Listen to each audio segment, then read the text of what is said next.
여러분 반갑습니다. 이번 영상은 방금 통계청에서 낮 12시에 2023년도 5월 인구 동향이 발표가 되었습니다. 그래서 그 자료로 한번 이야기를 해보려고 하는데, 일단 요약본부터 보면 출생아 수 같은 경우는 전년 동월 대비해서 5.3%가 감소했습니다. 전혀 개선될 기미가 안 보여요.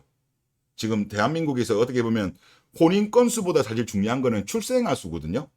혼인 같은 경우야 하더라도 아이를 안 낳아버리면 사실 우리나라 길게 봤을 때는 나중에 큰 문제가 되잖아요.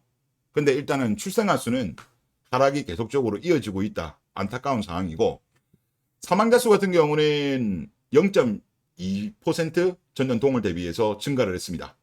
그리고 혼인 건수 같은 경우는 전년 동월 대비했을 때 1.0% 증가했어요. 저는 좀 떨어질 거라고 예상을 했는데 반등을 했습니다. 반등을 했고, 이용 건수 같은 경우는 전년 동월 대비 적은 폭이긴 합니다만은 0.3% 증가를 했습니다.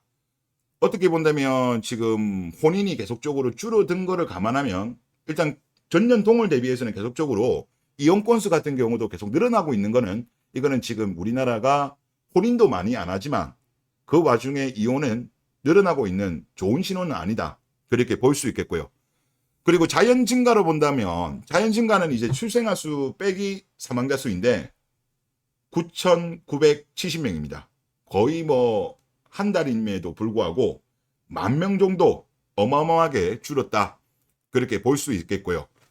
그리고 이제 구체적으로 좀 한번 보겠습니다. 자, 출생. 지금 전년 동월 대비해서 5.3% 하락했고, 4월달 같은 경우는 마이너스 12.7, 3월달 같은 경우는 마이너스 8.1입니다. 그나마 뭐 3, 4월에 비해서는 조금 반등한 거는 맞아요.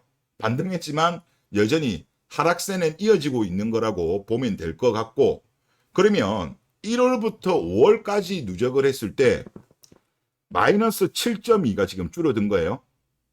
그러면 지금 작년에 여러분들 학계 출산율이 우리나라가 전국으로 봤을 때 0.78이었습니다.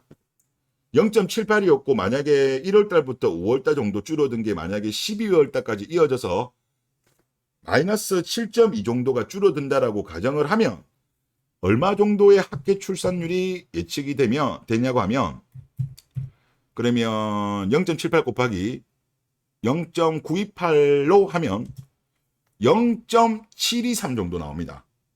그래서 뭐 0.7이 안 깰 수도 있고 깰 수도 있고 모르겠는데, 일단 올해 연초에 통계청에서 예상한 거는 0.73이었어요. 일단 그거보다는 좀 낮아질 것 같긴 한데, 하여튼 지금 전체적인 흐름으로 봤을 때 출산은 전혀 반등하고 있지 않습니다. 일단 그나마 지금 작년 하반기부터 혼인 건수가 좀 반등을 많이 했어요. 가을부터. 그러면 이제 그 친구들이 만약에 바로 아이를 가지면, 만약 아이를 바로 가지게 된다면 올해 하반기에 조금 이제 출산이 늘어날 수는 있습니다. 그래서 그거는 이제 끝까지 진행되는 거를 봐야 될 것 같고, 일단 큰 트렌드는 계속적으로 지금 줄어들고 있는 거다. 그렇게 보시면 될 것 같고, 그리고 이제 출생아 수 감소 같은 경우는 이게 무려 지금 역대 최소예요.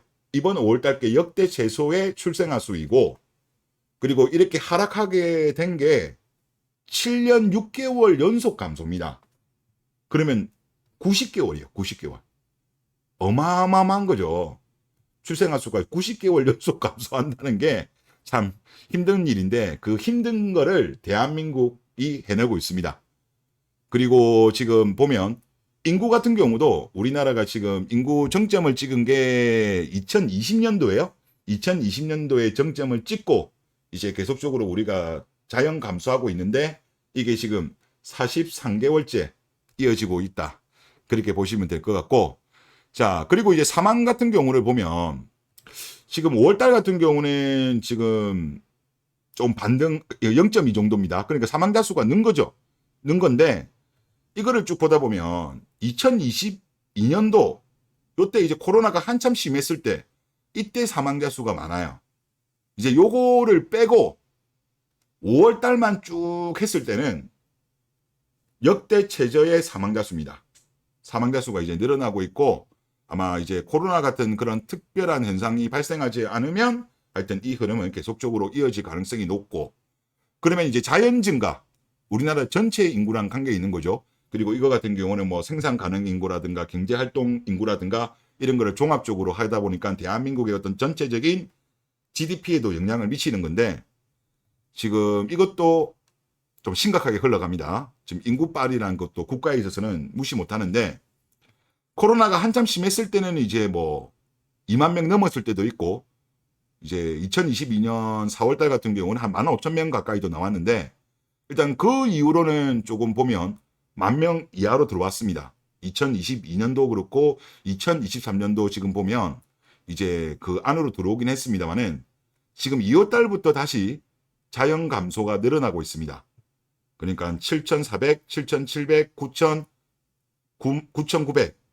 그러니까 거의 지금은 한 달로 봤을 때 10,000명씩 정도 자연 감소를 하고 있는 거고, 아마 이거는 출생아 수도 계속적으로 반등하기 힘들어 보이고, 그리고 아무래도 우리나라가 고령화가 많이 진행이 되었죠. 그래서 아마 자연 증가 같은 경우는 계속적으로 이제 마이너스가 이어지지 않겠냐, 그렇게 좀 개인적으로 좀 예상을 하고요. 그리고 제가 제일 의아스러운 게 이번에 혼인 건수였어요. 혼인이 2023년 5월에 혼인 건수는 17,212건이었습니다. 그래서 전년 동월 대비해서 171건이 증가를 했어요. 물론 이제 그건 있습니다. 뭐냐면 지금 원래 5월달이 좀 결혼이 많아요. 결혼이 많은데, 일단 전년 동월 대비했을 때 일단 전체적으로 지금 이게 좀 특이한 게 뭐냐면, 올해 1월, 2월, 3월, 4월, 5월을 보면 4월 달을 제외한 나머지 달들 같은 경우는 2021년, 2022년보다는 다 높았어요. 그동안 미뤄왔었던 혼인들을 이제 아무래도 코로나 끝난 이후에 했기 때문에 일단 반등은 한 건데, 하여튼 4월이 되게 특이하긴 해요. 이때 3월 대비해서 20.44%가 급락을 했거든요. 그리고 이 급락한 게 특별한 이유가 없고, 굳이 있다라고 한다면 이제 마통론인 것 같고, 일단은 반등을 했습니다. 일단 이때 확 줄어들었는데 우리가 그거를 봐야 돼요.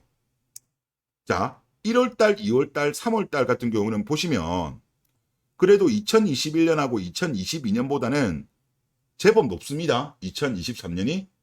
그리고 2월달 같은 경우는 거의 15,000건인데 2023년은 17,800건 나왔고, 그리고 2023년하고 2021년, 2022년보다도 하여튼 제법 많이 높아요.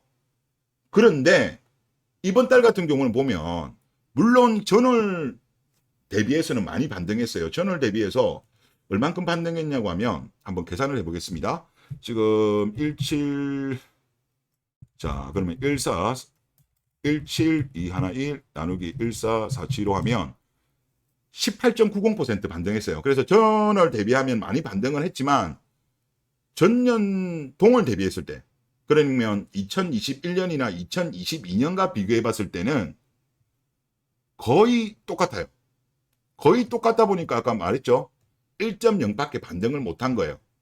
그러니까 4월이 좀 특이하기는 특이해요. 마통론 국보국리인 것 같은데, 그런데 전년 동월 대비만 한다면 1월 달에 반등했던 거, 2월 달에 반등했던 거, 3월 달에 반등했던 것보다는 5월 달에 반등한 거는 미미하다는 거죠. 아직까지 마통론 전에 효과가 있다고 생각합니다. 그렇지 않고서는 이렇게 많이 줄 수는 없어요. 전년 동월로 비교해 봤을 때 1, 2, 3월은 그래도 많이 반등했는데 5월달이 1.0밖에 반등하지 못한 게 이런 것 같고, 이제 마통론이 이제 4월달 같은 경우는 이제 그동안에 좀 그런 것도 있는 것 같아요. 갑자기 터져버리니까 한꺼번에 파혼들이 많이 이루어지면서 저는 이런 현상이 발생하지 않았나, 그런 생각이 좀 많이 듭니다. 그래서 일단 전체적으로 쭉 보면 일단 뭐 혼인 건수 같은 경우는 아무래도 인구빨 무시 못하잖아요.